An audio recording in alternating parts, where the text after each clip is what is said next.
Sir, తల్లి, తండ్రి, గురువు ఈ ముగ్గురు దైవంతో సమానం. అలాంటిది ఈ మధ్య వీరెవ్వరూ కూడా ఆ పిల్లలకు, వారి దగ్గర చదివే విద్యార్థులకు కానీ మంచి ఆహారపు అలవాట్లనేది పెట్టటం లేదు, ఇవ్వటం లేదు, నేర్పించటం లేదు. అసలు పిల్లలకు మంచి ఆహారపు అలవాట్లు స్కూల్ కరిక్యులంలో ఉంచాలా వద్దా? నమస్కారం అండి. ఇది చాలా ముఖ్యమైన విషయం. కారణం ఏంటంటే, నేటి పిల్లలే రేపటి పౌరులు.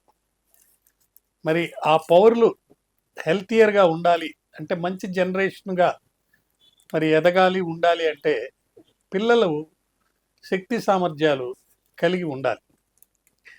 చిన్నపిల్లలకి ముఖ్యంగా మొదట 1000 దినాలు పుట్టిన తర్వాత అది చాలా ఇంపార్టెంట్. ఏ స్కూల్స్కి వాళ్ళు వెళ్ళరండి. అప్పుడు అక్కడ మాల్ న్యూట్రిషన్ జరిగే అవకాశం ఎక్కువ ఉంది.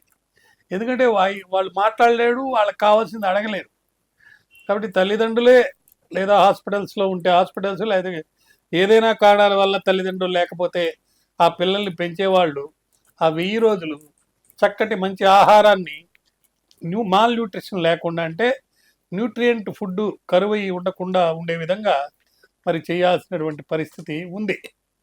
దాని తర్వాత క్రిటికల్ ఏజ్ ఎప్పుడంటే 4000 దినాలు అయ్యేంత వరకు, పుట్టినప్పటి నుంచి 4000 డేస్ దాకా, అంటే సైంటిఫిక్గా అలా పెట్టారు. నెక్స్ట్ 4000 డేస్ అంటే 2000 అయిపోయిన తర్వాత, 1000 దినాలు అయిపోయిన తర్వాత 4000 దినాల వరకు చాలా ఇంపార్టెంట్.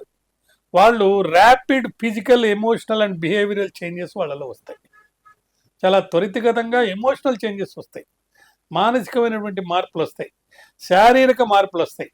ఆ సందర్భంలో మాల్ న్యూట్రిషన్ అనేది ఉండకూడదు. అన్ని రకాలైనటువంటి న్యూట్రియస్ శక్తి కలిగినటువంటి ఆహారం అనేది వాళ్ళకి అందాలి. మరి ఈ విషయాల గురించి వాళ్ళకి సరైనటువంటి అవగాహన లేనప్పుడు ఏమి తినాలి, ఎప్పుడు తినాలి, ఎలా తినాలి అనేదికి చిన్నపిల్లల విషయంలో వాళ్ళ ఆరోగ్యానికి సంబంధించింది కాబట్టి మనమందరం కూడా చాలా ఖచ్చితంగా దాన్ని గురించి తీవ్రంగా ఆలోచించాలి. మరి చదువు తర్వాత వాతావరణంలో సమూలంగా మార్పులు జరగకుండా సస్టైనబుల్గా వాతావరణం ఉండే విధంగా ఫుడ్ తీసుకోవడం అనేది ఉండాలి. మనం జనరల్గా ఏం చేస్తామంటే మనకు నచ్చింది తినేస్తూ ఉంటాం, ఎక్కువ తింటాం. కానీ ప్రతిరోజు కూడా 10 ఫుడ్ గ్రూప్స్లో, ఉదాహరణకి టెంకాయలు, వంకాయలు లేదా టమాటాలు, ఇట్లాంటి ఒక 10 ఫుడ్ గ్రూప్స్గా తీసుకుంటే 5 మినిమం పిల్లలు తీసుకునేటట్టు మనం చూడాలి. అలా చూస్తేనే మనకు పిల్లల్లో న్యూట్రిషియస్ ఫుడ్ను మనం అందించిన వాళ్ళం అవుతాం. ఉదాహరణకి వాటర్ తీసుకోండి, వాటరు, బటర్ మిల్క్, పాలు. మనకు పాల నుంచే పెరుగు వస్తుంది, పెరుగు నుంచి బటర్ మిల్క్ వస్తుంది. ఆ బటర్ మిల్క్ రావాలంటే నీళ్ళు కలుపుతాం.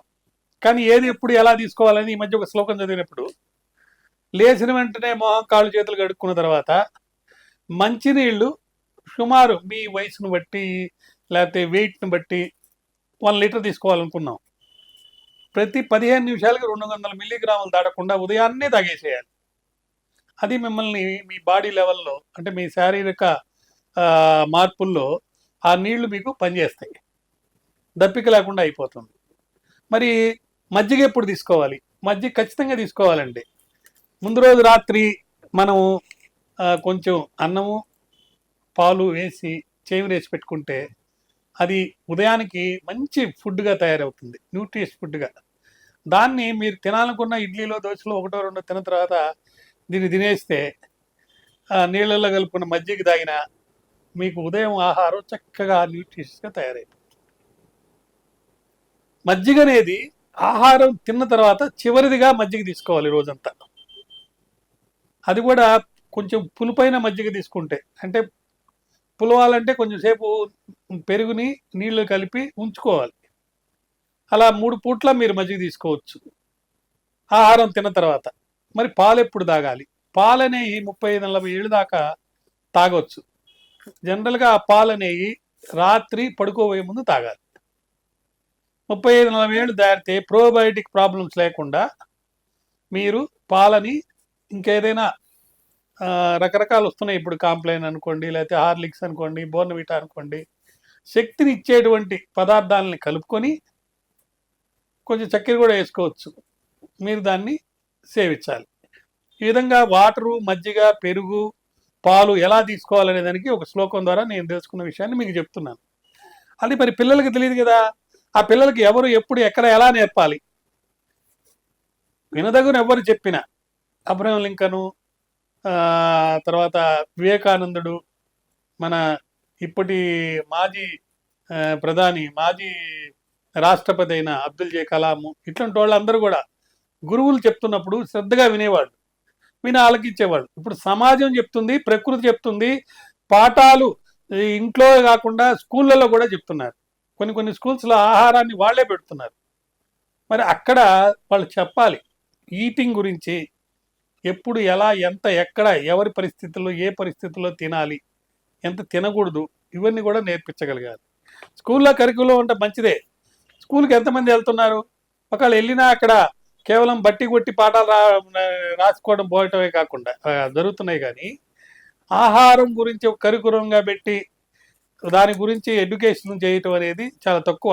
అందువల్ల ఆహారపు అలవాట్ల గురించి, ఏ ఆహారం తీసుకోవాలనే దాని గురించి స్కూలుకు పోకముందు ఇళ్లల్లో, స్కూల్కి వెళ్ళిన తర్వాత స్కూళ్ళల్లో, స్కూళ్ళకి వెళ్ళకపోయినా బయట ఆహార పదార్థాలని తినేటప్పుడు కానీ, చూసేటప్పుడు కానీ, వాటిని కొనేటప్పుడు కానీ ఎలా, ఎంత, ఏం కొనాలి, ఎట్లా అనేది తెలుసుకోవాలి. ఇప్పుడు ముఖ్యంగా పిల్లలు కానీ, పెద్ద కానీ, ఎవరికైనా కూడా ఒక మారిన వాతావరణంలో ప్రపంచ పరిస్థితులన్నీ మనం గమనిస్తే ఫుడ్ ఎక్కడైనా దొరుకుతుంది. ఒక చిన్న ట్యాప్ చేస్తే మీకు జొమాటోలో అని, లేకపోతే అనేక రకాలైనటువంటి యాప్ల ద్వారా మీరు ఎక్కడుంటే అక్కడికి ఆ ఫుడ్ వస్తుంది. కాబట్టి ఫుడ్కు సంబంధించినటువంటి నాలెడ్జ్ కానీ, స్కిల్స్ కానీ ఇప్పుడైతే లేవు. హెల్తీ చాయిసెస్ అనేది లేదు. ఏదో ఒక ఫుడ్ నచ్చింది, తిన్నామా, అయిపోయిందా అనేటట్టు తయారైంది.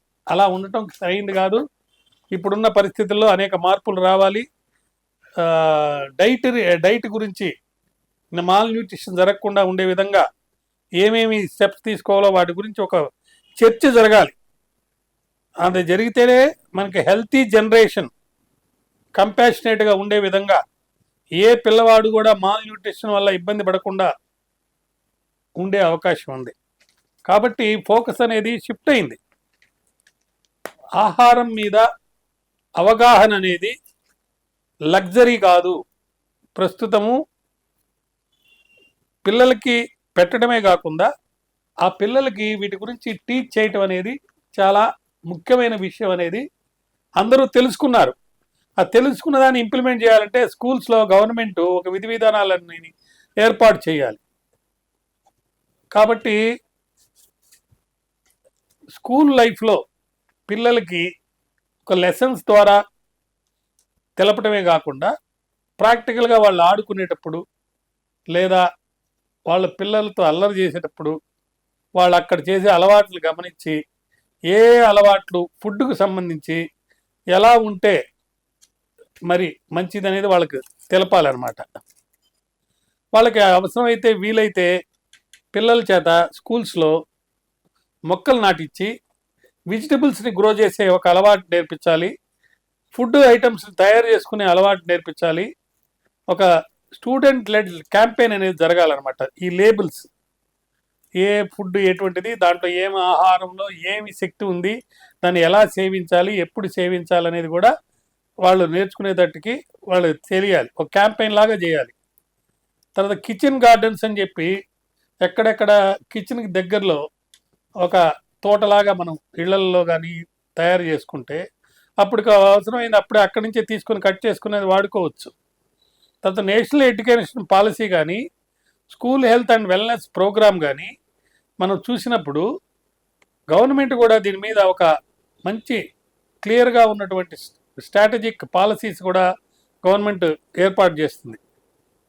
సో చిల్డ్రన్ అనేవాళ్ళని కేవలం నేర్చుకునే వాళ్ళ అని కాకుండా వాళ్ళు కీ ఇన్ఫ్లుయెన్సర్స్ కూడా వాళ్ళని తయారు చేయాలి.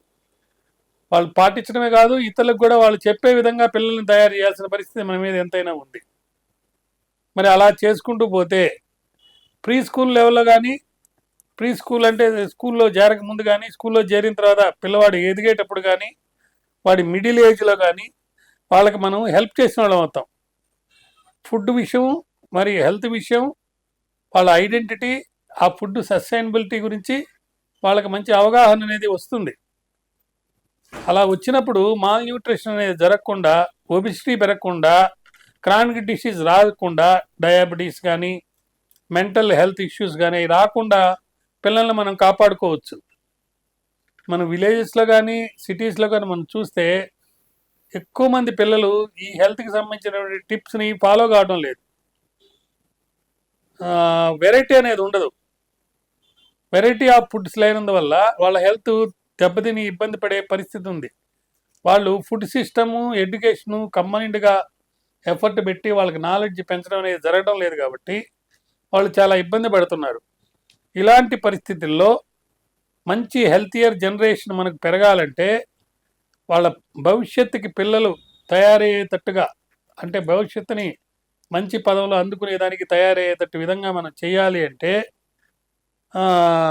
వాళ్ళు ఎర్లీగా వాళ్ళకి ఈ తినే అలవాట్ల పైన అవగాహన, ఏమి తినాలి, ఎప్పుడు తినాలి, ఎంత తినాలి, ఎందుకు తినకూడదు, ఏవి తినకూడదు, ఇందాక మనం చెప్పినట్టుగా వాటర్ని ఎలా వాడుకోవాలి, ఫుడ్ ఐటమ్స్ తినేటప్పుడు ఎలా ఉండాలి, నెక్స్ట్ మనకు జనగణమన పాడాలంటే కానీ అటువంటి ఏమన్నా దేశభక్తి గీతాలు పాడేటప్పుడు వాళ్ళు ఏం అలవాట్లను వాళ్ళు పాటించాలి, తర్వాత రాత్రి పూట పడుకోబోయే ముందు పాలను ఎలా తాగాలి, ఇట్లాంటి మంచి అలవాట్లని వాళ్ళకి తెలియజేస్తే, అది కూడా స్కూల్లో కరికులంగా కనుక మనం ఏర్పాటు చేస్తే ఖచ్చితంగా స్కూల్లో మనం మొదలుపెట్టినటువంటి ఈ కార్యక్రమం దేశాభివృద్ధికి, ప్రపంచాభివృద్ధికి ఎంతో పాటుపడినదిగా అవుతుందని చెప్పి నేను నమ్ముతున్నాను. దీన్ని పాటిస్తారని ఆశిస్తున్నాను. నమస్కారం.